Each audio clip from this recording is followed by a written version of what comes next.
nights. Coffee houses, buzzing neon lights. I rock the people my way, working my way, coming back to you. Working my way, coming back.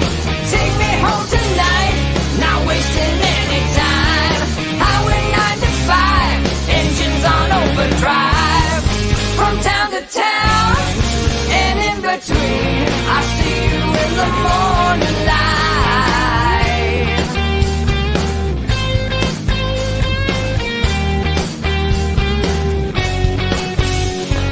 New York, Boston, Philadelphia, LA, I still see your face.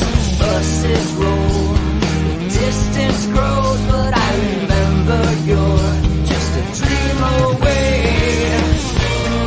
Working my way, coming back to you.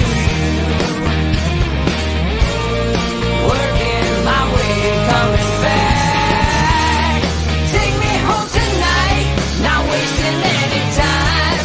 Highway 95, engines on overdrive.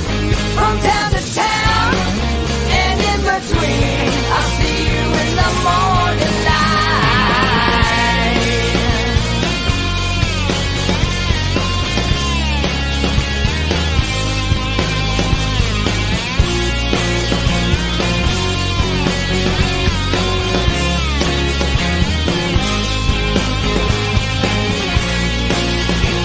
Light on as I drive on, singing our song. The light on as I drive on, singing our song.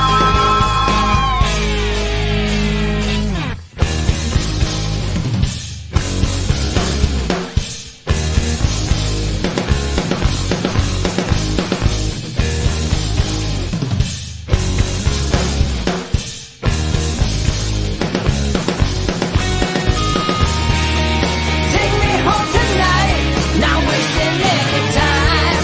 Highway 95, engines on overdrive. From town to town, and in between, I see you in the morning light. Take me home tonight, not wasting any time. Highway 95, engines on overdrive. From town to town, and in between, I see you in the morning light. Take me home tonight, not wasting any time. Highway 95, engines on overdrive. From town to town, and in between.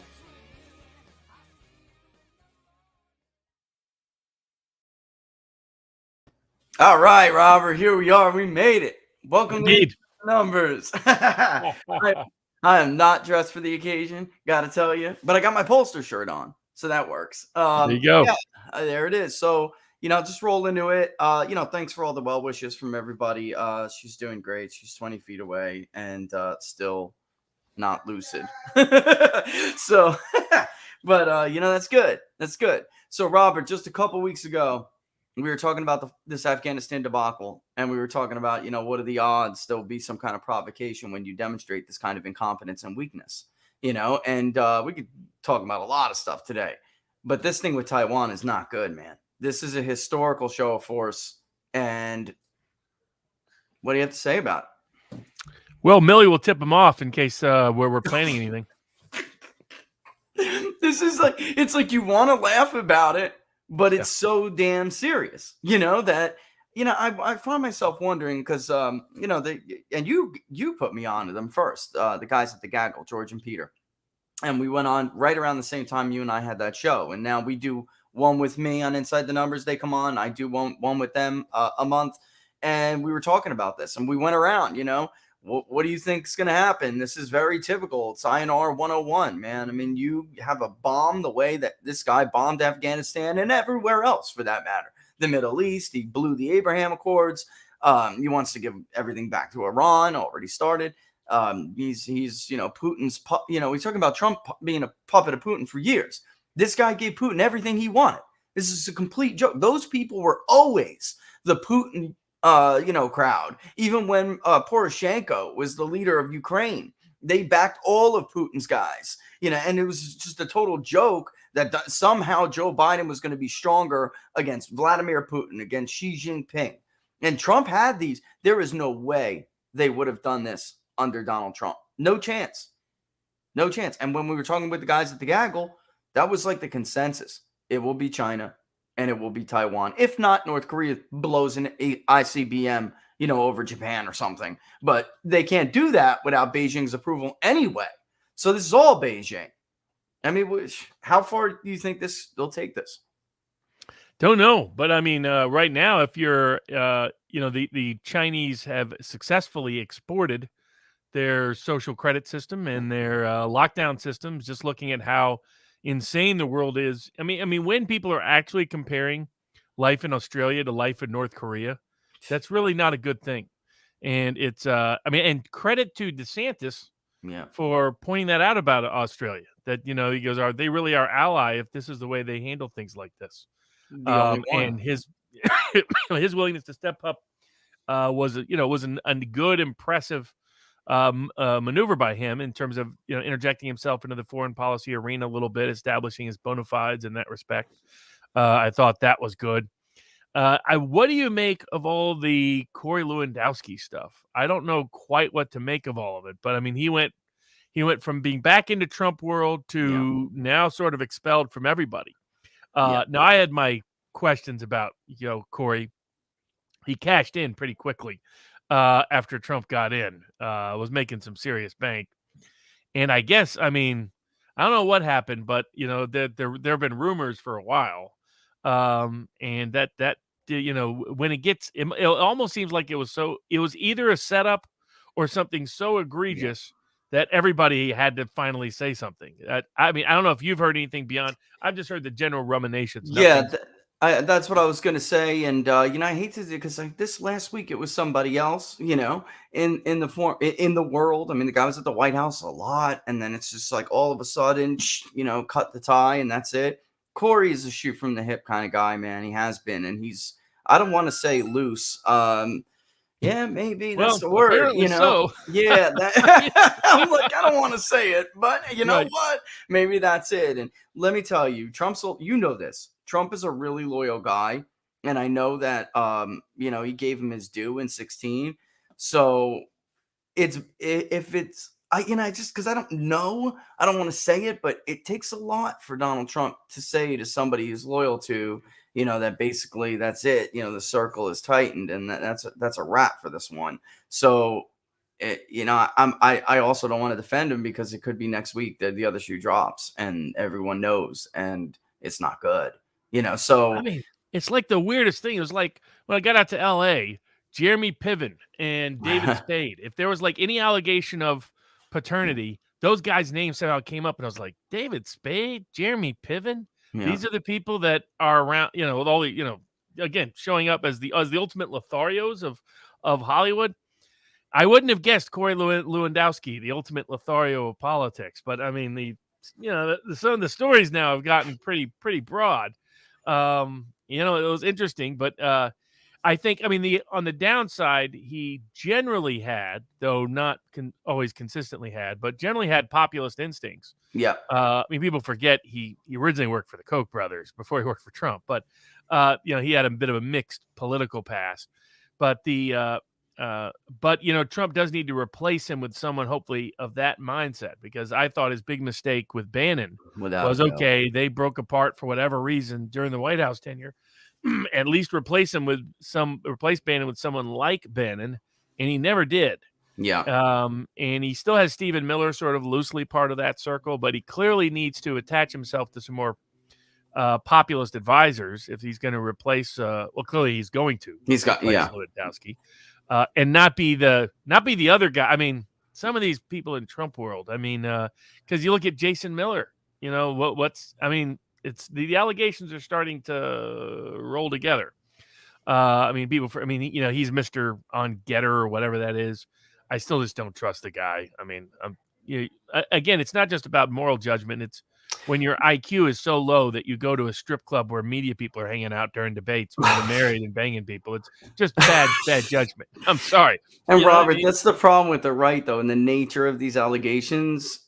When you're on the right and it's this kind, then you just look so bad because you're the pro family and the building block of society. And there's something, but it's something to be said that, and this is true of left wing populists too. There's a bad boy crowd. I don't know, right? I mean, I don't know if it's because you're hard hitting. You were not born most of the time with a silver spoon in your mouth. So it's just a different attitude, and sometimes that comes along with, look, Trump liked his women. He liked his women. I mean, Oh yes. His reputation it's why that never really, like, there's the new tell-all book by the Woodward. former aide to Melania Trump. Yeah. A lot of these stories sound like fake stories. They're like the imaginary version of Trump. It's like what people think of Trump. They think of him as this sort of lecherous Weinstein character. That's not who Trump is. Trump walks into a room and thinks every woman in the room loves him. He's that kind of personality. Fidelity won't necessarily be a strong point, but he's nothing about him is lecherous at all. And those allegations were just cooked up, made up. They smacked of that from day one.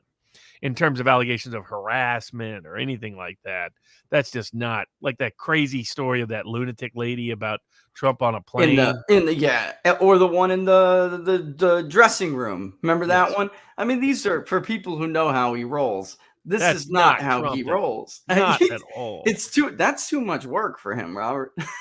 Yeah.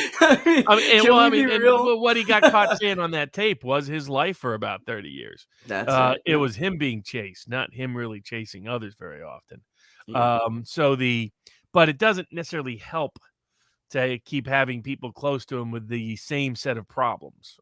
It starts to really, it becomes like it just shows bad judgment at some point. It's like, okay, it's one thing if you got Dick Morris, little special lifestyle habits. That's one thing.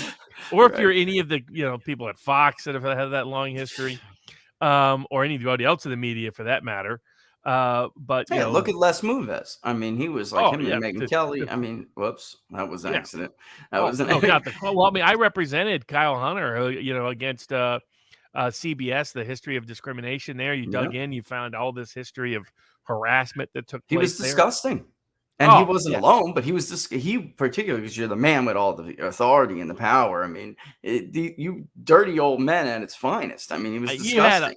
You had a lot of Harvey Weinsteins running around the Hollywood media space and political space. I mean, remember old Bob Packwood, the old senator from Oregon, who made sure there were dimmers in his office? I mean, he changed the Senate office so they had dimmer lights on. It's like, hey, honey, we're turning on the dimmers. I mean, these are not exactly the most, of course. Before we get into it, hit the switch.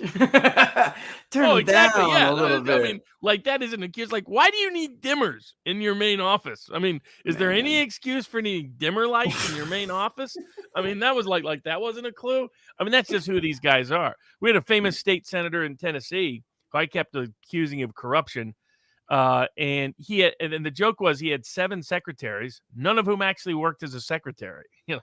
On the state payroll. Charlie Wilson, man. Yeah, exactly. I mean, just one after the other. But these guys. I mean, if the stories about Lewandowski are true, they show very, very bad judgment, very bad form. You don't harassing married women at donor events. Yeah, I mean, you gotta. And apparently the governor. I mean, Kristi Noem. Apparently there's a scandal there. Because last I checked, she was still married. So there's it's amazing. But Trump that's needs the to one I heard about with, too. That is the specific one I had heard about. So like a little bit more in detail. And it's kind of funny because with these guys, especially these Trump guys who kind of came out, and he didn't come out of nowhere, but he grew prominent with Donald Trump. And he's by far not alone. And they use this like MAGA universe. There's a lot of women. Man, that's contrary to the media narrative. There's a lot of women, and if you're a big shot in it, there's been more than a few examples of these guys taking advantage. Now, look, they all do it. I mean, Chuck Todd, go through the WikiLeaks emails. And Chuck Todd will give you a slot on Sunday if you can get him backstage or at the after party for the DNC events with the young girls, with the interns. I mean, that's black and white right there, what he's doing. So Saturday night, you could call that a Saturday Night Live special, according to the various lawsuit allegations. That's right, man. But again, they're on the left, so it's like they get a pass. And if you're on the right, you don't get a pass. It's like the Jimmy Swaggart thing. I mean, that guy did so much damage to evangelicalism in this country. You could see it on Gallup. All the scam, and he wasn't the only one, but it was him. You had Swaggart, and then that rolled right into the Catholic Church issue. And you can see it on the Gallup indexes, man. People are just like, oh, shy away. No, I'm not. No, not me. I don't attend Mass weekly. No, I don't call myself an evangelical for Protestants. I mean, it hurts because they are purporting to be something, and you have to live up to that, or at least you have to try, or not be dumb.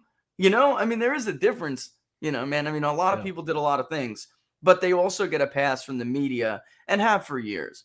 JFK, for crying out loud. And then Lyndon Johnson told the editor-in-chief of the Washington Post after he took over for JFK, he said, look, I know you gave the last president the benefit of the doubt, women going in and out of here at all hours of the night. I expect you to afford me the same courtesy, So, they did, Rob, which is crazy. They did, but not a Republican.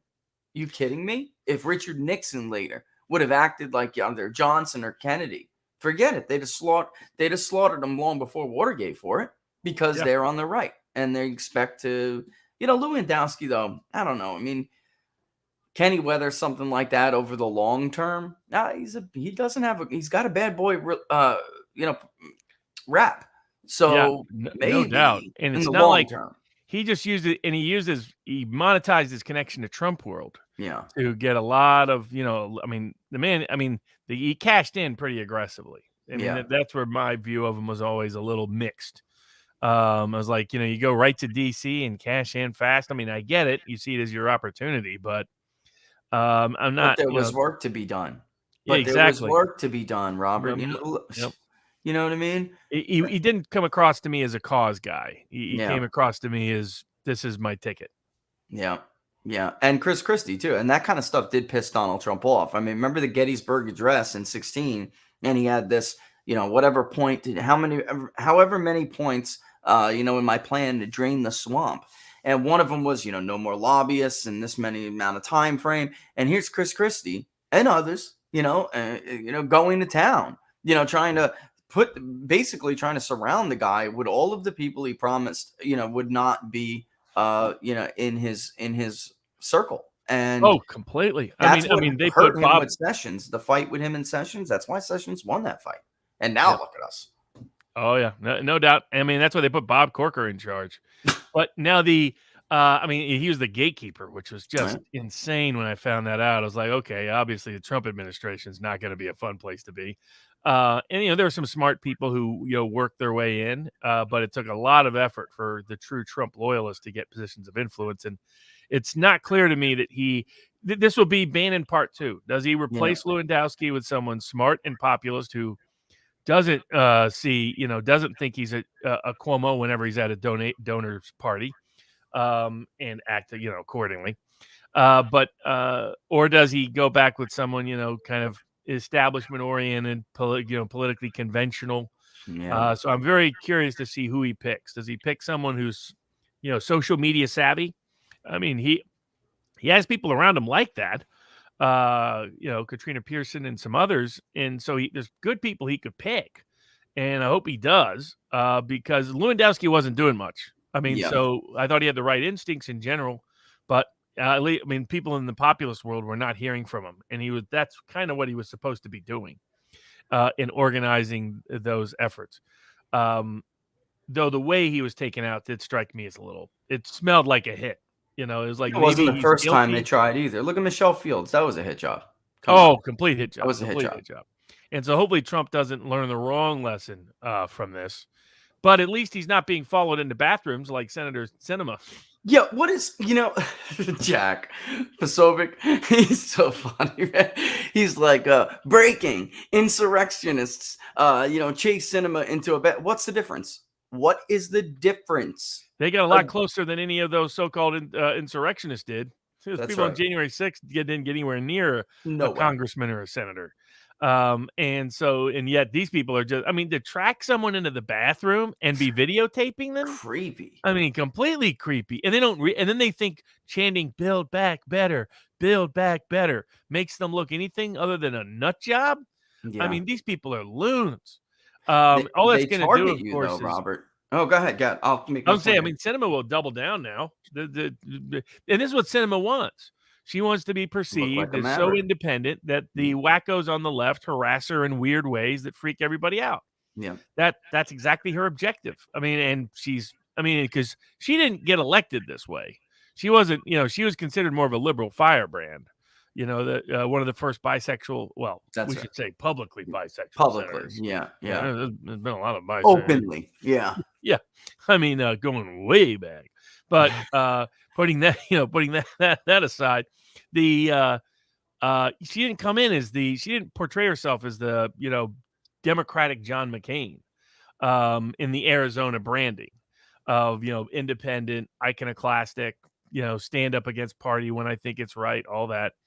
And obviously, Manchin is committed to it. But I mean, they were harassing him on that nice yacht. I didn't know he had a nice yacht. I was like, that's an impressive yacht. Oh yeah, he's been that. It just didn't surprise me. I didn't know he had it either, but it didn't surprise me because of what I've heard from him, about him, and it's not just him; it's his family. Like it's been going on a while, But look, the thing is, they target these people for like destruction. I call it the hive mind. You disconnect from the hive mind for a second, man, and you are targeted for termination. The media with that press conference with Joe Manchin, that was like Trump 2.0 treatment. That was crazy. And then now cinema being chased into bathrooms. And here on Friday, Bill Maher, not exactly a moderate, goes on Real Time and defends them and says, look, this brand of liberalism isn't popular all over the country. These people did not get elected by being progressive. That's just not, and we should be a bigger party, maybe, and let them do, what's right. Maybe, just maybe, we should be listening to what they, what their concerns are and the people that they represent. They don't give a damn about that. So they go after Bill Maher, it's just incredible. Anybody who steps out of line, man, is targeted. I think they clearly really thought that they were going to be able to bulldoze them into passing these crazy bills. And it's just when you're that out of whack with mainstream public opinion, and, this was something that Biden could have got away with if he was where some people projected he would be, which was that, the economy would be booming, the pandemic would be solved, he would be in his low 60s. No, he's in his low 40s and he's heading towards 30s. Yeah, he's going to go in the 30s. He is. Yeah, at least in some surveys, and for folks out there, I mean, most of these polls are still all adult polls. So these polls are inflating Biden's numbers substantially. His real numbers, my guess, are already in the 30s, at least on key issues. And he's not getting anywhere more popular with his pandemic response. Inflation, I think, what do they call it? Someone's calling it Bidenflation, something like that. Bidenflation, yeah. Bidenflation, I like that. He's somewhat, well, even the media's, admitting, in polls, people are like, man, our president's kind of an idiot. He's not kind of an idiot. He is an idiot. But he's an idiot. But more and more people are saying it out loud. Then you see that fake staged what was that all about? Why do a fake? I guess they wanted all the media to be able to film it. It's like, what a fake staged event. I mean, what a way to where you're like Joe Rogan's like, he didn't get the shot. They weren't going to take the chance that was a real shot. That was some saline in there or something else. But even to the point where Rogan thinks it's all a scheme, a scam. Poor structure, poor ideas. So you have the debacle of Milley, the disaster of Afghanistan, the economy's suffering severe issues. Yeah. Then you have China's bigger problem isn't necessarily Taiwan or getting into a broader conflict. It's their real estate economy is about to implode with Evergrande and all that jazz. I mean, they've been building up a real estate bubble that makes our bubbles look small by comparison. Yeah, I agree. I And totally agree. crappy infrastructure, really bad buildings. They got local governments. This was how they basically ran quasi Ponzi schemes. And now, I mean, who knows what the effect of that is if it just comes tumbling down all the way different. And you have major U.S. Worldwide banks, HSB and others that have major investments. They claim they're not at major risk. I'm not buying that. They won't be bailed We've out heard by that China. before. We've heard that before. Completely. I mean, China's free. I mean, they're what is it? Credits down to CC or something. I mean, basically, it's almost junk already. They froze trading on the markets there. Yeah. And it's a story. What's fascinating is the mainstream media is almost not covering it at all. You get a little bit of CNBC coverage, but nothing about. Oh, by the way, there's real systemic risk from the Chinese real estate bubble that could have all kinds of unknown ramifications. And it may be why China is trying to escalate military conflict. If they have an internal economic disaster on their hands that might destabilize confidence in the government, well, time to find a war. Yep. And that is definitely the cycle. You brought up Bidenflation. I just wanted to show this. All right. Because today I didn't have a whole lot of time to upload some stuff that I wanted to, but everything moved up marginally, but it's important to remember for September, but it's important to remember for the confidence index, August was an all-time low. All right. And the survey is not designed to plummet like this. It's not supposed to be volatile. And you can see within the sampling error, marginal increases, but still not great. This is a bad showing. Look at expectations for total family income on the end. This is the least movement out of the whole month. 0.3 of a percentage point.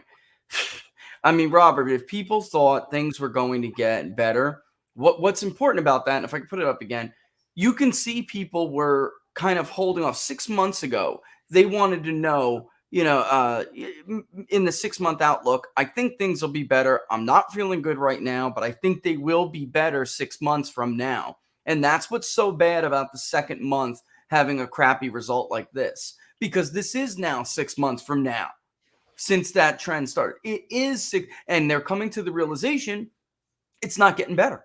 And that neutral rating, which can help because it's a relative value. Before we give index levels, we compute relative values.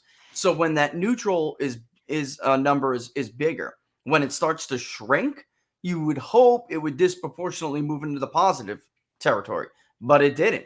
And the reason why neutral shrunk, but the other indicators really didn't move, is because negatives kept pace with positives, and they just were proportionately equal, barely positive. And it still is terrible reading. And if this was, by the way, what's starting to really come across, it's like these personnel issues with Trump, he's got to iron out because he can wind up sabotaging himself all over again. He's got almost like a Grover Cleveland kind of thing going on right now with people. They're like, you know what? He was right. This was stupid. At least under Donald Trump, I was doing pretty well. At least under Donald Trump, my pockets were fatter. At least under Donald Trump, the Middle East wasn't on fire. At least under Donald Trump, Chinese wouldn't be trying to take Taiwan. We wouldn't have given the Taliban $85 billion. I mean, the list goes on, man.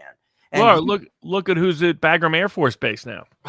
They gave it to China. Yeah. So we never should have abandoned it, but in the way that we did, but now it's now, and that is intriguing because for those that don't know, there was a long history of conflict between China and the Taliban because China blamed the Taliban for their problems in Western China, in the Islamic parts of Western China. They said that people were getting trained. The Uyghurs were getting trained by the Taliban in the late 90s, early 2000s. And that's why there was terrorism coming back, and that's why they had to repress the Uyghurs. Now, that was partially excuse, partially justification. There was a mixture of some of that was exaggerated by China in order to do what they wanted to do. But to go from that to being best buddies with the Taliban, to being allies with the Taliban, to getting bases in Afghanistan that are well designed. I mean, there was what's that? I think it was maybe Dunnigan or it was maybe one of the others that did a comedic, has Ahmed interviewing, dead Ahmed the terrorist, interviewing Joe Biden.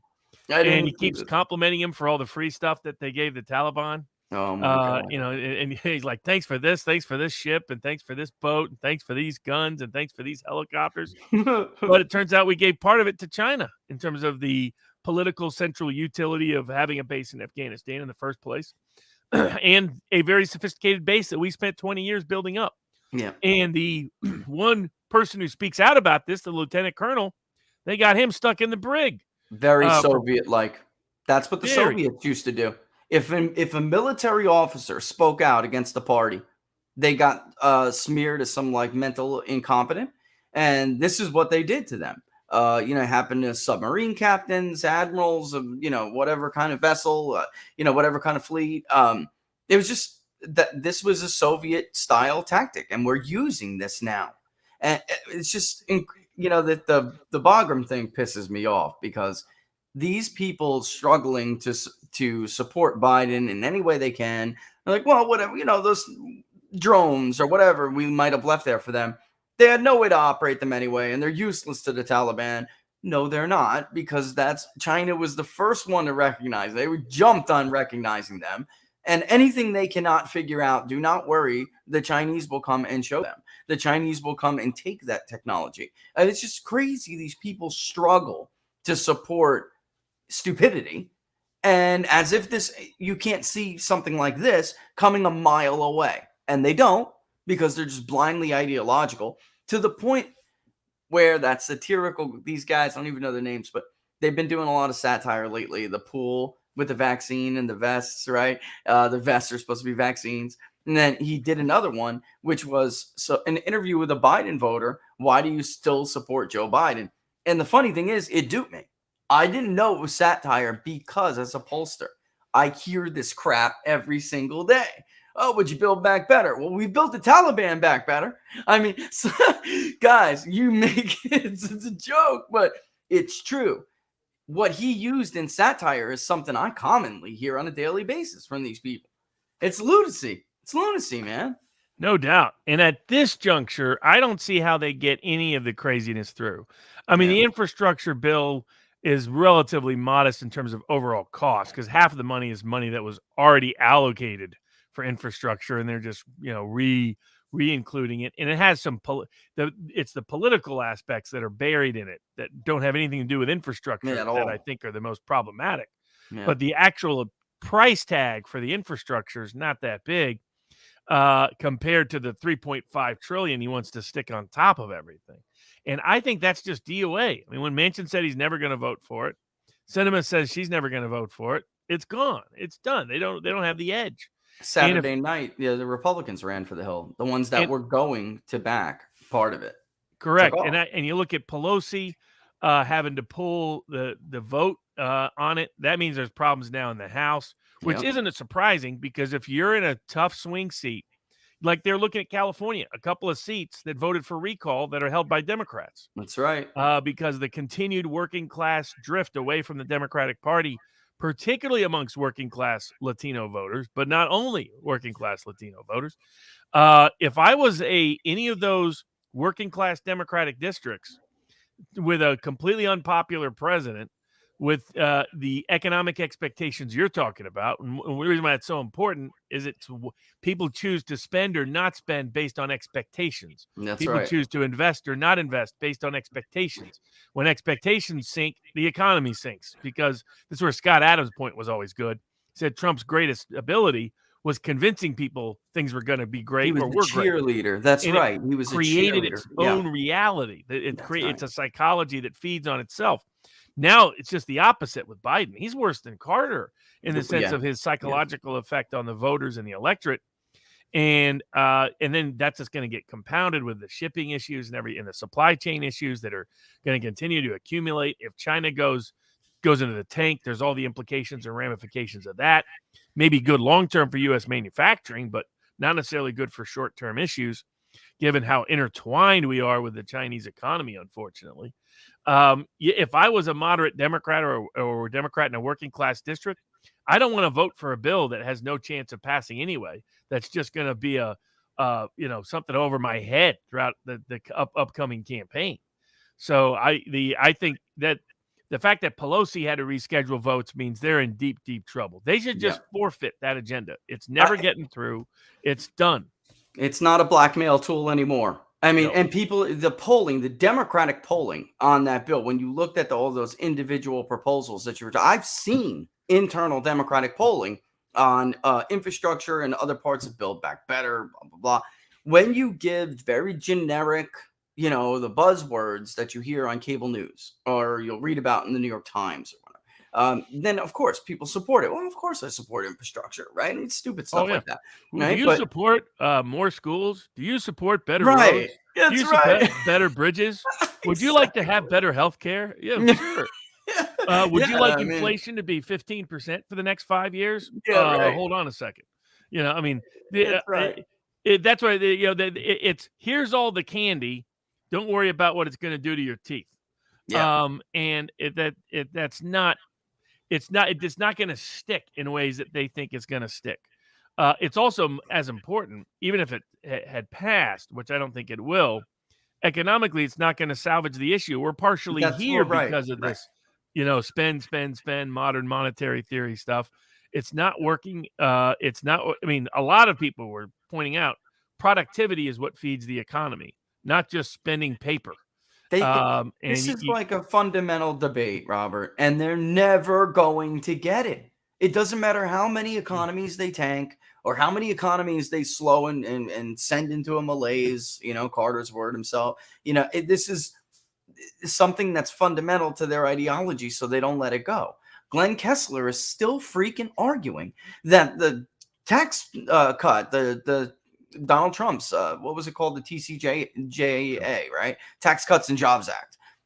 The CBO, all of them, they come out, they do this every damn time we have a debate and they score it and they're always wrong. And then later the CBO has to release an amended budget outlook that says, actually, in hindsight, the tax reform bill increased revenue, so it didn't add to the deficits the way that we said it would. Moving on, footnote number 5. I mean, that's what they do because they gotta know they're full of crap at this point, but it's part of their ideology and they can't let it go.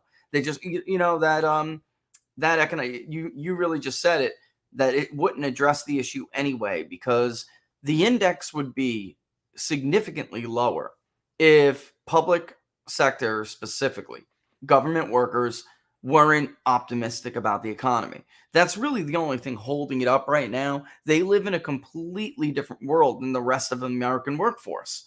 And who benefits from that? Them. So really, it's not going to help everybody else. They're not going to see any of the gains from this. Right. Well, and it definitely doesn't help in salesmanship. I mean, their persuasion skill set is terrible. If it wasn't for the institutional media holding them up and giving them the extra points, they would be completely DOA by this point. But you look at it and you look at the fact that if you're going to sell a big spending plan, the way not to sell it is to say it isn't a big spending plan and doesn't cost anything. To say $3.5 trillion is free just highlights the fact that you're not connected to economic reality. That was Glenn Kessler too. He did that.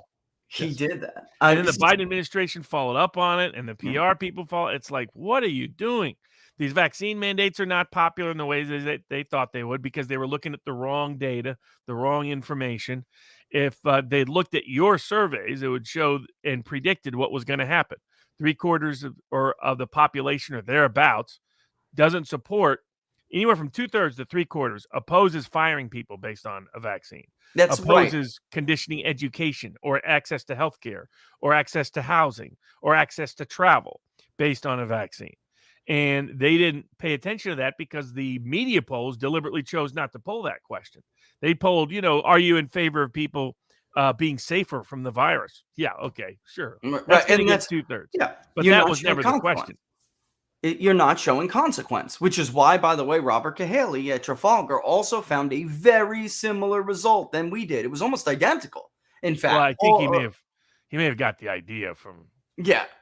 And the bottom line is you have to at least insinuate the consequence of that action. So we're not saying whether or not we think it should be safe at the workforce. Like, this is ridiculous. I mean, because that's how they're phrasing it. We're talking about, do you support an employer firing an employee, your neighbor losing their job because they refuse to take the vaccine, or your brother, or your sister, or your mother, or your father, or your daughter, or your son. This is what you have to imply consequence, because there is. And when they hear those consequences, that's it. And the most unpopular one, by the way, was this K through 12 mandate that we pulled, that Gavin Newsom just did. Look, I'm saying this right now. I will pull my children out. I will. That's it for me, Robert. Both of my kids have had COVID. They have antibodies, more apparently. Well, I'm not going to get into that. But the bottom line is they have them. Why the hell are we not behaving more responsibly like some of these European nations who are saying it's just not worth the risk for children? It's just not. It's more of a risk than not. So no. And if any of these things were popular, why can't even liberal democratic states pass them through their legislature? Exactly. Not even California could get it through their legislature. So that tells you that the idea of these mass mandates without religious accommodations are just not and like all we polled was firing someone for that reason. If someone on religious conscientious reasons couldn't take the vaccine, do you favor them being fired because of that? Then the number opposing firing would go up. It won't go down. Yeah. And so it's just extraordinary. They're totally disconnected. And the only weakness has been Republicans being asleep at the wheel on this issue politically. Because, every state that where there's a Republican legislature should be looking at passing a ban on anybody firing anybody or any vaccine mandate, period. Like Montana did. Every state should be doing it. Tennessee should be, every state where there's a strong Republican edge, they should add, because that's a big winner. People are not in favor of people being fired based on medical status. The majority leader in Michigan bent Whitmer to his will. Yeah. I mean, it's a Republican legislature. Ridiculous headline in Politico. It says, Whitmer really isn't the governor. The House Speaker is. Yeah, it's called the separation of powers. You have a problem with that, I know. But Whitmer obviously is looking at the polling. She's getting killed. Craig is killing her. And she's down now. You as a governor, you shouldn't be down already. I know. Your lead should just be small and you're under 50 if you're in trouble. But not you're down 6 to 10 points already. And it's not just Trafalgar, folks. I mean, these are other what was it? Detroit Metro I think it was. Which by the way is consistently overestimated Democrats by double digits for almost 10 years straight. That's right. So when those polls are saying she's in trouble, it means she's dead right now. It'll be a mini miracle for her to come back. At this point, Republicans are going to flip the governorships of Pennsylvania, Wisconsin. And Michigan. Yeah. And they'll hold in Ohio. As long as they replace Dimwit, they'll hold in Georgia. I still don't know what Trump's plans are there. I don't understand. They're going to hold in Florida. They're going to hold in Texas. Without a doubt. Beto talking about running for governor. Nobody wants him to be governor. They didn't want him to be senator. Least of all, be governor. I know. This is crazy, these people. They really inflate their own self-importance, Robert. Like, they think more of themselves than anybody else does. And who's the schmuck? Matthew Dowd. I'm going to run for lieutenant governor of Texas. Are you kidding me? First of all, can we just call this what this is? This is a grift. This is the media putting these like I wish I was famous, low profile media people on a ticket so they can raise a bunch of money, give it to their friends in the consulting class and dole it out. Folks, don't look, I don't know if I'm allowed to say one way or the not. I don't know if there's some rule against it, but I will say this. That donation is a waste of your damn money. All right. If you give to that campaign, you're giving to a grift. It's an insider charade. It is nothing to do. There is no chance, Robert. He literally has years and years and years of material that's deeply unpopular in Texas. Like, it's a political opposition wet dream. I mean, this is like, what are you thinking? Yeah, I mean, he's going nowhere fast. I mean, at this point, from a midterm perspective, it's going to be a Republican romp. We're out. And the reason why that matters now, the perception of that, is it's why the budget's not going anywhere. Yeah. They can play every shenanigan they want. They're not going to be able to stack the Senate like they hope. They're not going to be able to stack the Supreme Court like they hope. They're not going to be able to get through change the rules for elections like they hope. and they're not going to get through a lot of this craziness on the budget billing either. Yeah. And a Okay. lot of and they're starting to panic because the clock is ticking, and they know if the rules currently exist or in force in November 2022, it might be a bloodbath. I mean, you might lose 4 or 5 Senate seats. Yeah. You might lose. I mean, they're probably going to lose in New Hampshire because the Great Sununu is candidate. gonna, Sununu yeah, is very popular. We did New exactly. Hampshire today for locals, the voter analysis, and I was going to run into it, but you brought up well, it is Senate, but again, another Democratic incumbent, who barely could hold on against a carpetbagger. By the Well, way, the last time she had to face right. a midterm electorate, so it's important to remember. But look at the difference. You remember our Georgia polling, and you remember what you and I were telling these people in Georgia. Here's what Herschel Walker is doing against Raphael Warnock. Okay. Look at by region. And I got area I teed up too, but we pulled this for Creative Destruction Media, right? CD.press, right? CDM.press, if people want to go check it out. But Walker has got a 46 to 41 5-point lead. And that's terrible for an incumbent, Robert, in the low 40s. Oh, This is horrible for Warnock. yep.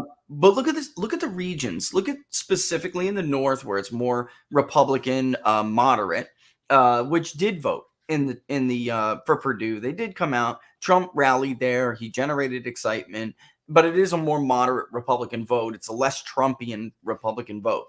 53 to 29 in the Atlanta suburbs. 46 to 44 and a half. So almost a 2-point lead. In the Atlanta metro area is the only place Warnock is leading, of course.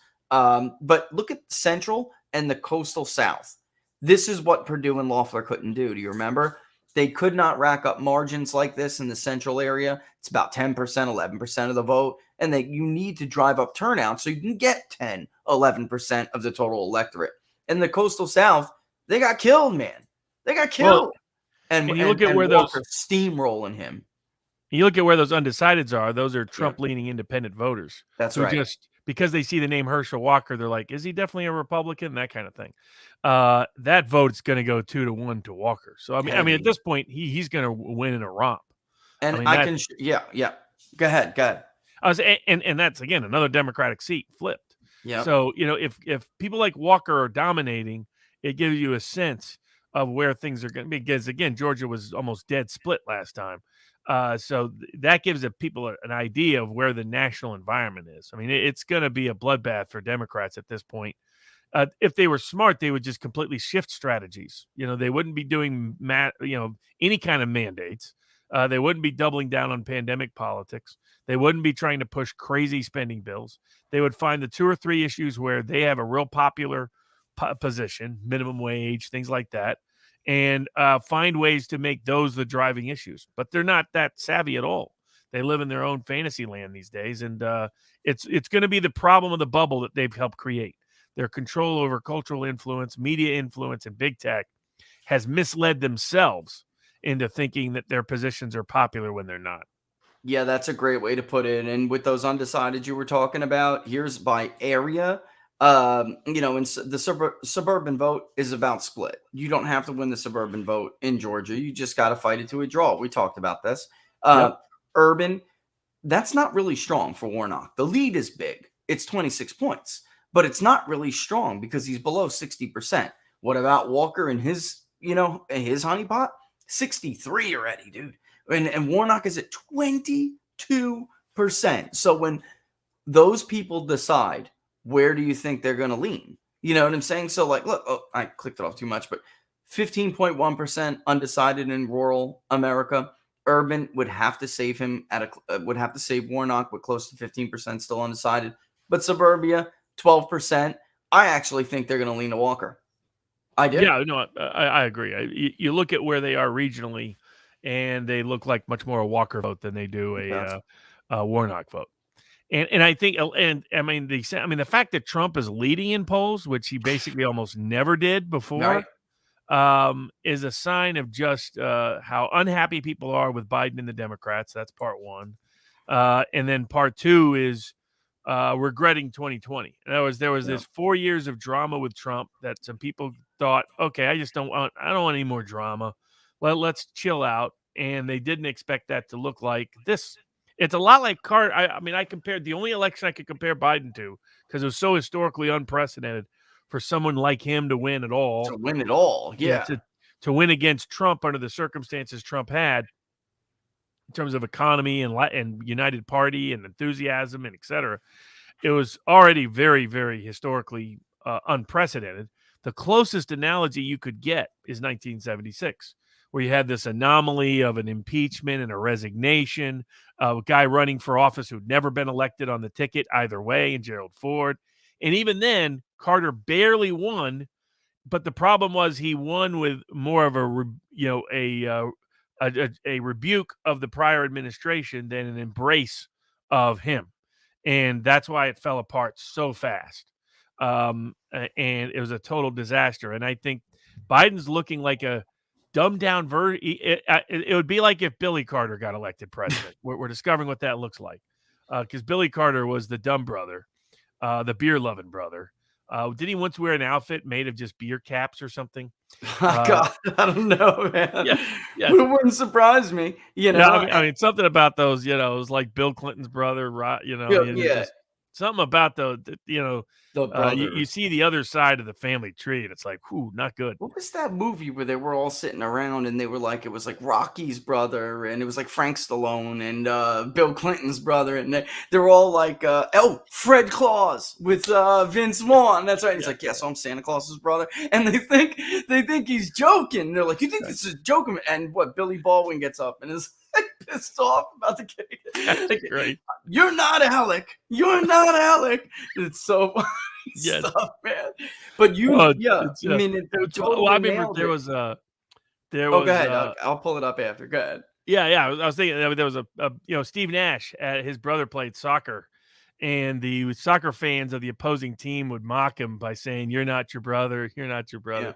That kind of thing. But it's we're seeing what the dumbed down brother looked like in Joe Biden, and I think it's just they've lived in their own live action LARP reality of West Wing, pretend to be. I think even Psaki made a reference to it the other day, to West Wing or something. It's like that's how these people really think, and they're so disconnected, and they're disconnected by their own deliberate choices to carve out and cut out any. Don't listen to dissident information. Don't allow that information to even be shared, that they don't even know it exists. They don't even understand it. I mean, it's like when you talk to one of these people that really believes in certain things about the vaccine or about anything else, and you realize they haven't heard the criticism. They haven't heard the information from the other side. They don't even know it exists, so they couldn't predict it, couldn't preview it, couldn't have collusion. NBA players sitting down there saying, isn't America all about not having to take something you don't want in your body? Nicki Minaj. Yeah, I mean, Nicki Minaj, NBA players. I mean, when you have those kind of personalities pushing back on the institutional narrative, it should be a wake-up sign. They're still completely clueless. They're still doubling down on the same failed political strategies that, I mean, at this point, it's looking worse than 2010 was. And 2010 didn't break bad until a little bit late. That's what I'm saying. This is early, man. This is early. Maybe next Labor Day is when 2010 broke badly for them. And in 2014, too, there were a couple of Senate seats specifically that were, Democrats looked like they were, at least in the media polls, holding on. But, with us, we saw North Carolina broke late, for Tillis.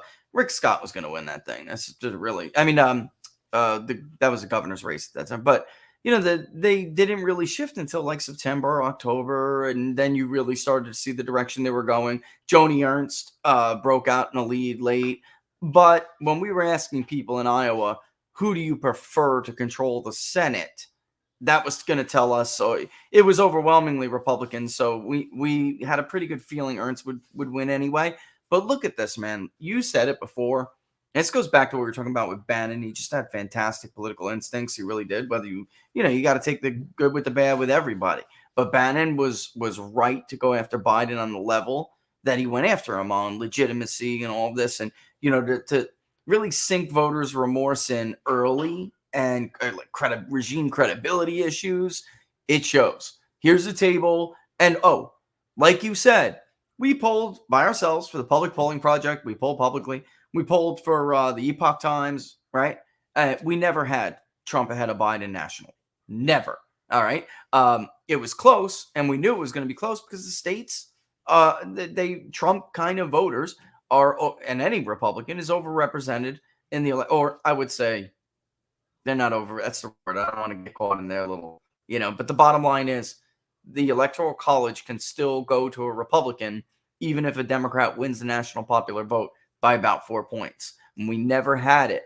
We always had Biden +4, +2, +4, +2. This is not the case now, Robert. And this is 2020 electorate only. If you add new voters, Trump actually does a little bit better. So it doesn't help Biden is in a potential rematch for those new people that we're going to see enter the electorate, is my point. But this is just the people who voted in 2020. Look at this. If you voted for Donald Trump, Robert, less than 2% would vote for Joe Biden. We spoke to 1,816 people, for crying out loud. 13 of them chose Joe Biden. That's it. If you voted for Joe Biden, then 6% would vote for Donald Trump. And then the third party is key. Trump leads among Jorgensen voters. Someone else still gets a huge chunk, so those third-party voters still would go with Joe Jorgensen or a like kind of candidate. And then the other candidates, the Don Blanketships, Trump leads by about 2 points there. But those were the voters, man, that everybody told us put Biden over. Look at that. This is a big lead, actually. It may look like only 3 points, but any Republican who is leading in a national poll, Joe Biden is struggling to keep 75% of the people who voted for him. They'll go to Trump or they'll go third party. Trump is keeping 90%. That's a freaking rout. That's a rout. Well, to give people an idea, that would be the biggest Republican win since 1988. Without a doubt. Because people forget, W barely won in 2000, barely won in 2004. And then, of course, Trump, only didn't win the popular vote in 2016. So you give him a 4-point national vote win, that's an Electoral College landslide. I mean, that's the election's over by 9:00. That's absolutely that kind of numbers. And so and if you have those kind of numbers at the top of the ticket, you're talking about a landslide in the House, a landslide in the Senate, a landslide in the governorships and the state legislatures as well, because it disproportionately shows up in favor of Trump. I mean, Trump's genius was restoring the Republic, was recreating a new coalition that had the electoral edge, which Democrats loved that before. They loved their blue wall. And yeah, right. The Electoral College was so wonderful. And now all of a sudden it's terrible and tragic and awful. And we have to reconsider it all because now that it's gone, because their voters are these little archipelagos, little islands of urbane, professional class, disconnected people. Who are disconnected even to their own working class communities and constituencies within the same area geographically. So it cannot be understated how much trouble Biden is in, because inflation was supposed to be temporary. COVID was supposed to be solved. The economy was supposed to be booming. And Afghanistan, the problems with Afghanistan were supposed to be just a momentary blip on the radar. And, we're more than a month removed from Afghanistan. His numbers are getting worse, not better. And it's because all of his policies have failed and people don't have confidence in him. And historically, there's a reason why we don't elect people who get rejected repeatedly in Iowa and New Hampshire. Yeah. There's a reason we don't elect people who are career politicians. We have normally put people in, even when we have elected people that we may have doubts about, their resume was not the resume of Joe Biden. No. Find the guy that's been 30 years in the Senate that we've elected to the U.S. presidency. It was a flip. It was a total flip in prior historical examples. Barack Obama, although he did much better. This is something that, Obama foreshadowed that new, younger, energized electorate with his primary support. The same thing was true with Donald Trump. He foreshadowed this low participation electorate that basically felt like they were shafted by the system and their vote didn't count. The primary votes still foreshadowed that. Bernie Sanders didn't get those young folks out, Robert. He didn't get them out, but they came out for Joe Biden. So I think that, in the end, some of this, well, not some of it, a lot of it, it was all just a mirage.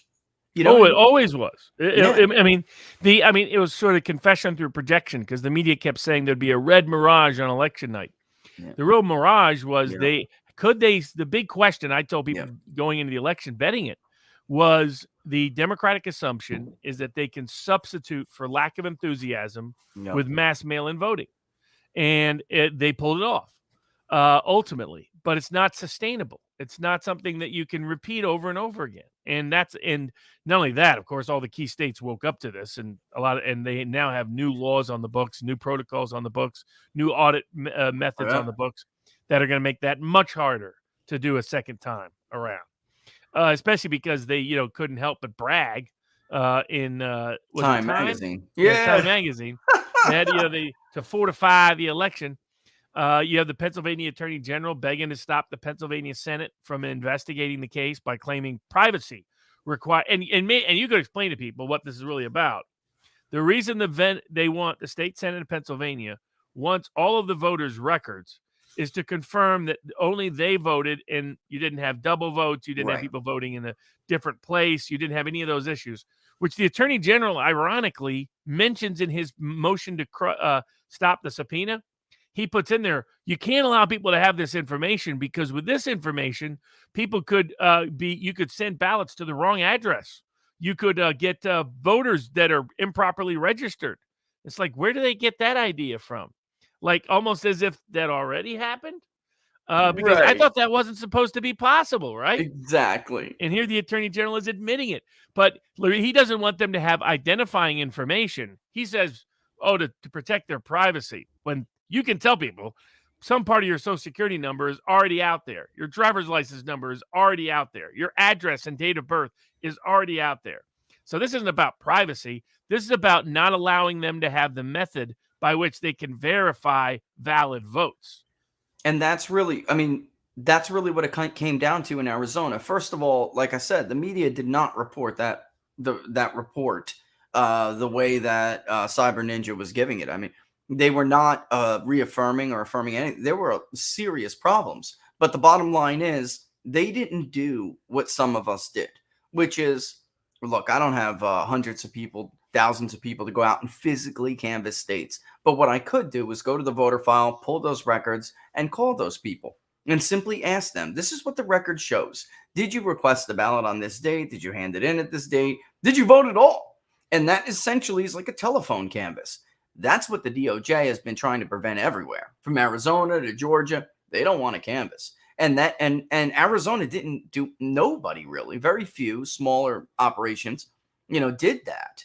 And that is what needs to be done, because otherwise, Robert, there's just no way to know whose signature is that. There's just no way to know. Lines, all caps, scribbles, things that just flatly don't match. Well, again, in Arizona, they considered it a valid vote if someone's signature was a straight line, not even an X, just a straight line. Imagine if we had that during the election. That's why I kept telling everybody we would get. I said, I guarantee you there's signatures that you're going to look at and the world's going to look at and be like, what in the world is that? Yeah. And that will build the PR campaign you need to get the legal relief and legal remedy you need, either in the political branches or judicial branches. But instead they got, they were chasing Lynn Wood's craziness and whatever Sidney Powell was smoking. She's been smoking something for a while. I mean, whatever's going on there. In terms of that, I don't know if you saw Rudy's defense on the Dominion case. Not impressive. No. They were he basically confirms what we were saying all along. They're listening to the wrong sources. And we kept telling them they're listening to the wrong, unreliable sources.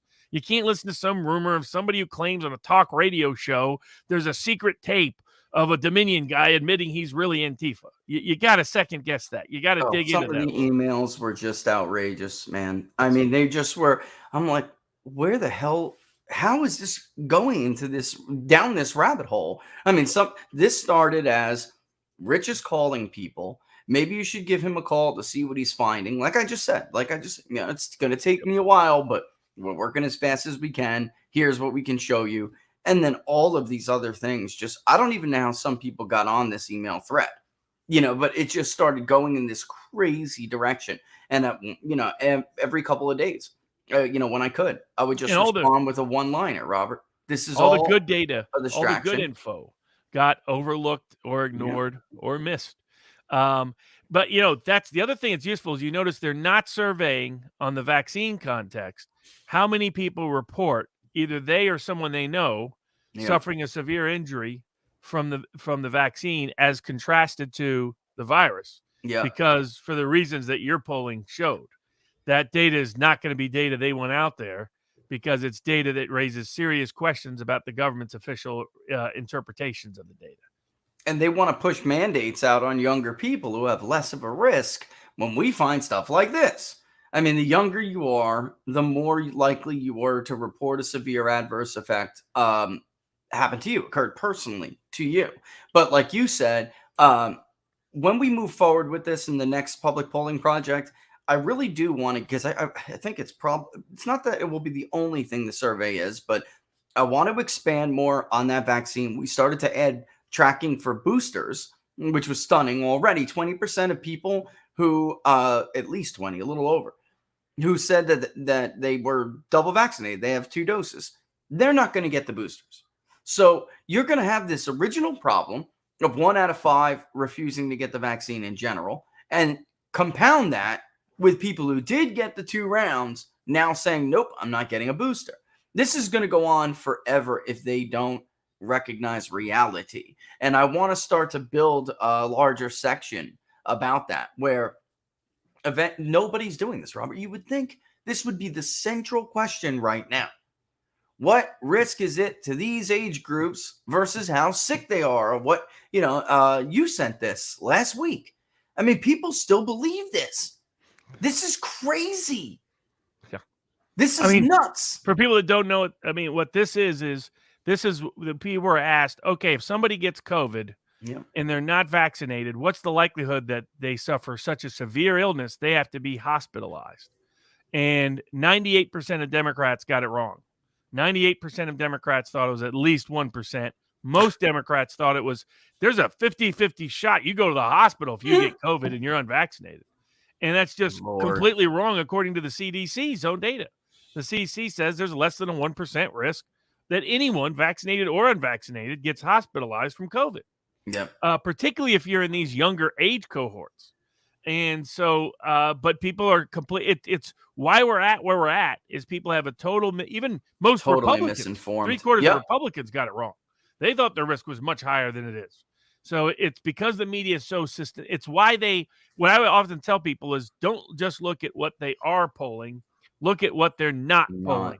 Yeah. Because that tells you a lot. Because if they thought that, and you can bet there probably has been polling on this, they just aren't releasing it publicly. It's like during campaigns where all of a sudden, like ABC will be on a once-a-month poll, pick. Yeah. And all of a sudden they miss a month. Yeah. You're like, that happened. It's because the results came back and they're like, scratch that one. We're not going to report that one. They don't want to poll on this because this would be the number one thing that would be, the CDC should be doing sophisticated surveys on this. They've used survey methodologies in the past to assess this. The big study of theirs was a massive survey. Yeah. Over 700,000 cases they looked at, over 10,000 people they talked to. But they should be surveying this and saying, because I'm running into it now where people are constantly reporting back to me, they know more people who suffered a severe health result after they took the vaccine than they know people who suffered a severe result after they got COVID. And causality is always open to debate. But for the ordinary person, they're like, hold on a second. I see a correlation here and it's not working in the direction I'm interested in. And often if they know anyone who suffered from COVID badly, they're almost all very old people who they were like, grandma was kind of, we knew there wasn't long. Yeah, it was a pandemic of the elderly. That's what it was. Absolutely. Yeah. And for people like comorbidities, multiple, on average 3 to 4, average age over 75. Yeah. What they don't know is the healthy 45-year-old mom, life's going on normal. All of a sudden they get COVID and they're dead. That is very few people know have that story in their personal lives within 6 degrees of separation. Whereas people do have that. You saw Gina Carano talking about it today on Twitter. And they slapped her. Yeah, they try to flag that right away because they don't want people to, and the problem is that constant censorship is having the same effect I witnessed in Cuba, which was, it was intriguing to me. It was like, if they had actual free press and free speech in Cuba, Cubans would probably have a less romanticized view of America and a less dark view of Cuba than they do. They instead, because of the censorship, they distrust everything that comes out of the Cuban government. Even when they're like 1 out of 10 times right. They don't trust that either. Whereas they completely romanticize everything about, they really think they come to the States, they're all going to be Pitbull. They're going to be famous. They're going to be popular. They're going to be successful. The world's going to be great. When that isn't, of course, always the case. You get a few Scarfaces mixed in there. But that's because, Fidel decided, okay, Carter's going to take refugees, eh? Okay, let's get the mental asylums. Let's get all the perverts. Let's get all the criminals. You get a free trip to Miami, and boom, that's where Scarface started. I'm a political refugee. Yeah, it's genius. Carter would. Fidel bragged about how incompetent Carter was. He was like, I emptied the sewers of Cuba onto the streets of Miami. And for Floridians, they were totally shocked because their experience with Cubans was mostly totally middle-class Cubans who fled in the 50s and 60s, who were highly productive, highly efficient, deeply loyal, your Pitbull personalities. They were not accustomed to the Scarface side. There was a little bit of that. There were some CIA guys who came over in the 50s and 60s who might have been in the alternative product distribution business. They are their kids. Watch Cocaine Cowboys on Netflix for that most recent version of it. Though those guys were railroaded by the justice system too, but they're guilty people who got railroaded. But you look at all of this, and I just don't. They're so suppressing the data that people are starting to disbelieve instinctively anything Biden or the media says, because they're seeing their lived experience contradicts what they're being told. And what that does is sow more distrust and more anger. If everybody was being honest in the up and up, they'd say, okay, maybe there's some risk, but maybe the risk isn't as bad as I see it because my experience is limited and so forth. Instead, they're saying, oh, I bet the risk is 10 times worse because look at what they lied about. If they lied about this, who knows what else? Always exacerbates it, Robert. Always. Yeah. And that the CDC and Gallup's tracking is typically, whether the people say they have a great deal of trust or quite a lot, is typically combined at 60%. It fell 24 points in Gallup's last survey. Came out. I was talking to Steve Gruber about it, and now they're at right there along with the State Department and the IRS. In the State Department, Gallup surmised that they took a hit because the poll was taken right after Afghanistan. So, but the CDC, under Donald Trump last year, it was riding high with trust. And now it has completely caved. And they have every single agency that has been, whatever you want to call it, a problem agency over the last 4 years took a big hit. The CIA, the FBI, down the line, they were not looking great. But incredibly, CDC has always been trusted, or at least generally, by 6 in 10, roughly, sometimes more. And they collapsed and fell beyond everybody else. And I'm telling you, I think it's only the IRS and the State Department that was higher than CDC.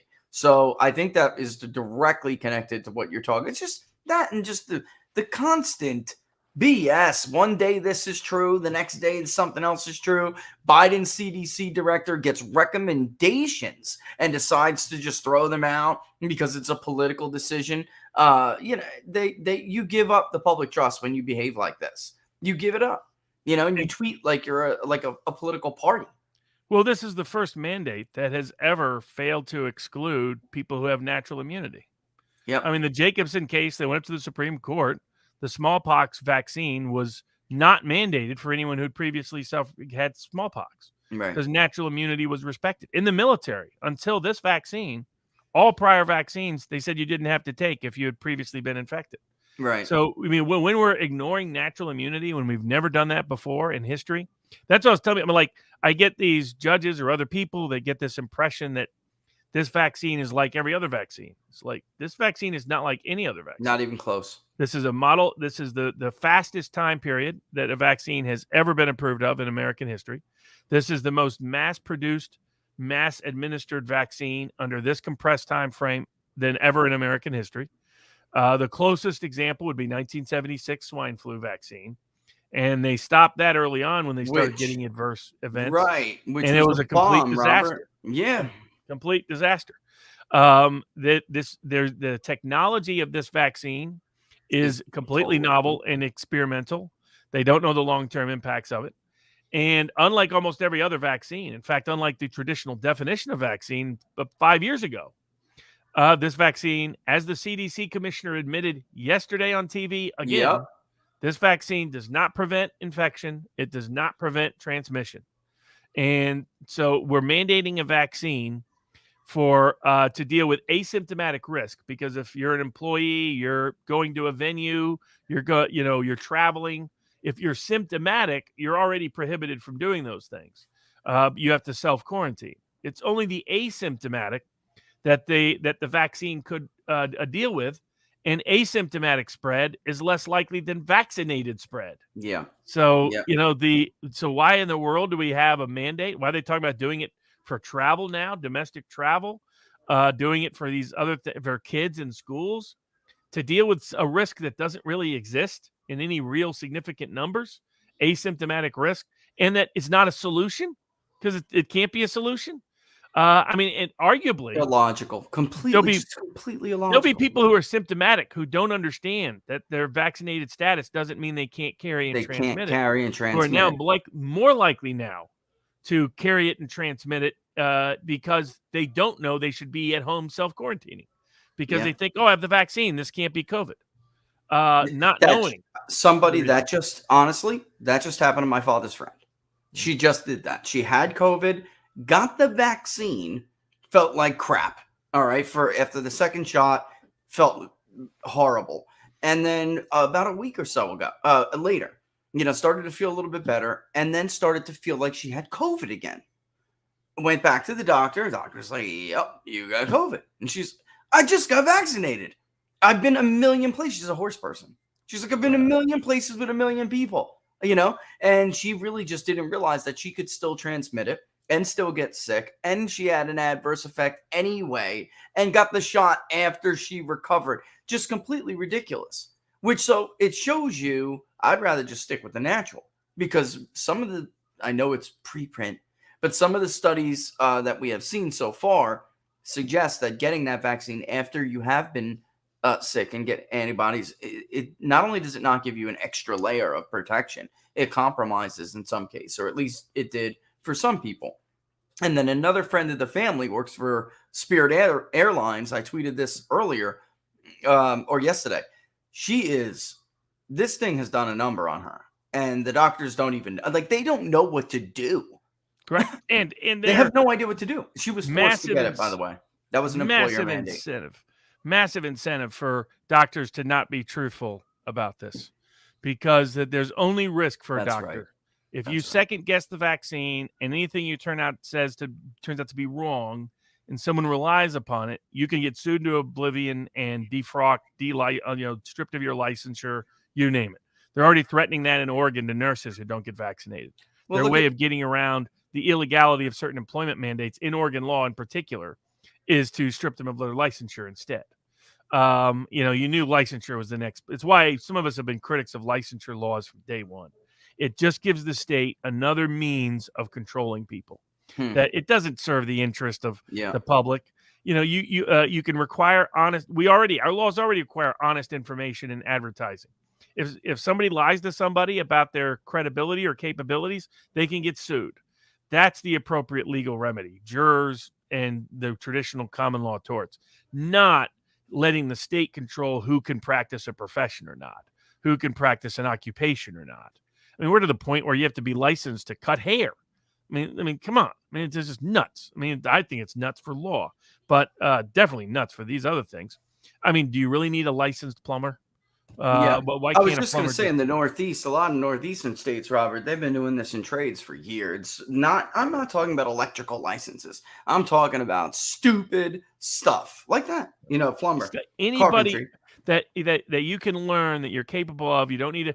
All that licensure does is give the state an excuse to use politics to deprive you of the ability for you to practice your Yeah, occupation. it's or a revenue stream too, because they got to pay Exactly. for it. And but so if you're a doctor, okay, if I say anything bad about the vaccine and it turns out I'm wrong, I'm totally done and finished. Yeah. On the other hand, if it turns out anything I said good about the vaccine is totally wrong, I'm no problems. I can't be sued. Nobody can be sued. And I know the licensing board isn't going to do anything bad to me. So all the risk, all the skin is only on one side of the game. Yeah.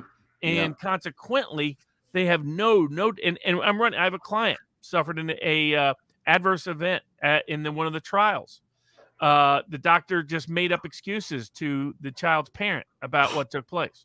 Said, "Oh, it couldn't be this. Couldn't possibly be this. Couldn't possibly be this."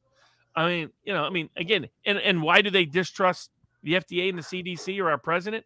President Biden said if you got the vaccine, you couldn't get COVID just a few months ago. Same with Fauci. Same with the CDC. They were wrong. Oh, and Whether Fauci you can can argue kiss whether it. they lied or not, but they were wrong. And Fauci can kiss it, Robert. I'll have Christmas whether Dr. Fauci gives me permission or not. This guy's unbelievable. Now he tries to walk it back today. It's all our faults. We mistook what he said. Shut up, man. You're such a, I'm completely over this guy. I really can't believe we ever put somebody like Dr. Anthony Fauci on a pedestal to begin with. And you know what?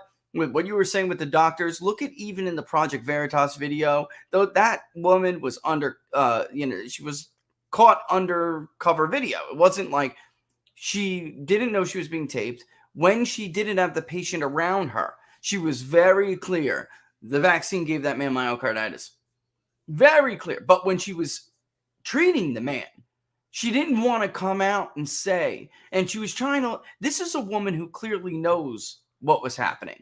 And she still felt no incentive to tell the guy outright the truth. She was kind of giving him the wink, wink, which was, sir, you didn't have this problem before, but you got it now, and you don't have COVID. Wink, wink. Get it?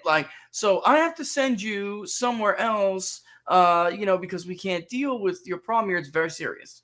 I mean, she couldn't, even though she was somebody who was outraged over what was going on. She still didn't have, I guess it's courage. She still didn't have the courage or feel comfortable enough to tell her patient that was caused by Fauci juice. Exactly. Well, it's basically our nurses and medical care professionals are like members of the military. Mm-hmm. They cannot talk about what they know is really happening without adverse consequences to them. They have to repeat the state line, and if they don't, that's when trouble happens. They know that, so they try to give but it's there by inference. Why do you have a bunch of nurses who are generally a liberal Democratic leaning group demographically in very liberal Democratic areas in Washington, California, New York, refusing to take the vaccine? Even here, we just lost 300, and this is not a conservative area where that specific healthcare provider is, where their hospitals and local urgent care facilities all in the same umbrella. This is not, it's not red North Carolina this happened in. It's blue. I mean, I've talked to a range of nurses in a range of settings, work settings, hospital settings, you name it. And what they're telling me is that their experience, it's not only trusting the VAERS data, which is one of the areas of their concern. Another is understanding how novel this particular vaccine is, and issues. But it's their lived experience. That their lived experience is they've seen more adverse effects from more patients that are in their kind of condition. In other words, younger, healthier people from the vaccine than the virus. Yeah, that's what they've witnessed, and that's why you're seeing double digits. And then economically, what's the genius of the Biden administration's plan here? What if they actually, all these employers follow through with firing all these people? Are you really going to double the unemployment rate and then deny them unemployment compensation? Right. How's that supposed to work? So they're going to be completely broke? So you're going to completely crush the economy? I mean, there's no thought process to this at all. None. But And but ask that's all those ideology, man. That's yeah, ideology. They're not idolatry, thinking. really. Yeah, it's more. Tucker's right. He was right. Whatever it was, a couple weeks ago.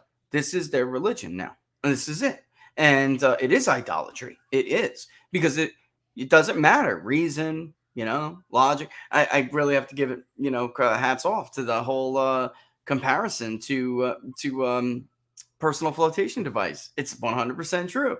But it doesn't matter. None of that matters because they're committed, they're worshiping it, and they're just going to keep moving forward as if it's true, as if it's like the higher law. And nothing we can say to some of these people will ever change that, not only change their mind, but nothing we can say will ever bring them into, it's really no different than Russia collusion. They believe it, whether it's true or not. And still to this day, there are people I have to, take a step back and say, wait a minute, are you unaware that's false? Just like 41%, you're likely going to end up in the hospital. It's a 50-50 shot. Come on. How do you undo that kind of misinformation, especially when you have this rabid, idolatry behavior? I don't know. I mean, I think what the reason why they're running into trouble is that people look at methods and they're saying that, we're not going through the legislative process. Yeah. Debate's not allowed. All these Censorship are is happening. Executive orders are Yeah, all. exactly. And so more and more people are like, hold on a second. What exactly is going on here? And so the way in which they've approached this has led to greater doubt than would otherwise be the case. And then people's lived experience is just contrary what they're preaching.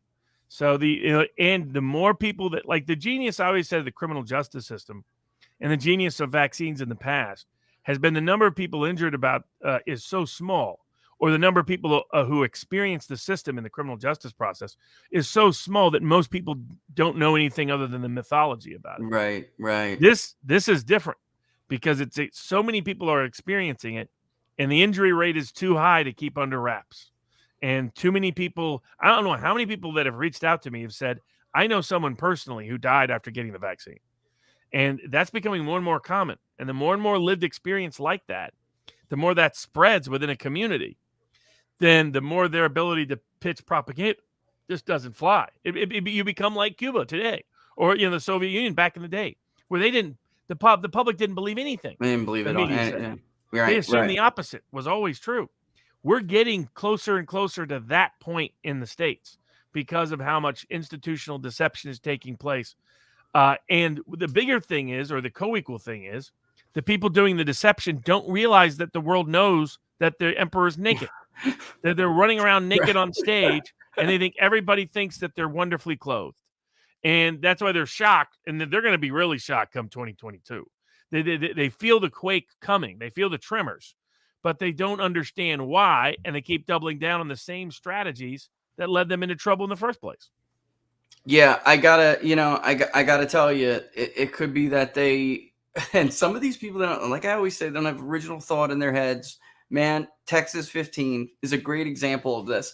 Once Democratic district, they slid badly in 2020. Now you see our buddies like David Wasserman on Twitter, 6-8 months later, man. I mean, talking about how Texas 15 now being redistricting, if Republicans get their way, that district will have actually been slightly Republican anyway. The point is, because of what you're talking about, they're not talking to these people anymore. And that district's going to continue to go anyway. All that Republican, they don't need to redraw it. All they have to do is be consistently the same message that they pushed in 2020, keep the Trumpian populist message. And in the end, nature is going to take its course. That political coalition is going to evolve, and Republicans will carry that district whether they draw it again or not. And they're just going to keep talking to themselves and talking to the wall, talking to each other, instead of looking outside of the urban areas like we were really discussing earlier. They're even slipping badly now in suburbia because they're done with them now. The social desirability bias campaign is done, and that's all that remains is that social stigma and pressure. But the issues, they have none of it on their side. The facts, the arguments, none of them favor them, their side. So in the end, like I said, I really think nature will take its course if they don't shift. And you got to wonder whether they think it really is. They're in trouble. The presidency, like they've been telling lawmakers over the weekend, support this because the presidency will be dead if you don't. All right. That's what they've been saying. Have they already come to that conclusion? And generally, they're just going to go balls to the wall because they figure they're going to get killed anyway. And there's pretty much nothing they can do about it. So do as much damage now as possible. And I think that's their mindset right now. I really do. Yeah, and I think that the reason why they're going nuts over Cinnamon Mansion is that they're not gonna get their legislative agenda through. Yeah. And so they're in too much trouble. Yeah. All right. Well, I do have to. I kind of knew this might happen, but I'm on duty here. I'm a caregiver today, so we're gonna have to wrap it up. But man, I got to tell you, thanks for being patient and bearing with me here today, Robert. All right. I was like an hour and a half past the normal time to do this, but I got to give you, the kudos for being flexible, right? And everybody else too, for waiting, because I know people are like, "Are you doing it? Are you doing it?" And I'm like, "I'm trying, man. I'm trying. I'll get there." But yeah, tell everybody where, of course, the best place to follow you, Robert. Keep up with you. Yeah, for anybody who wants information about examples and exemplars of letters to challenge an employer's vaccine mandate and any and all other uncensored information concerning that and other topics, you can get at vivabarneslaw.locals.com. All right, all the best. See you next week, my friend. All the best, folks. Thanks for watching What Are the Odds? Follow Robert. Check out him and Viva's locals page. As me, I'm still on Twitter at peoples_pundit. And we'll see you guys next week. All the best.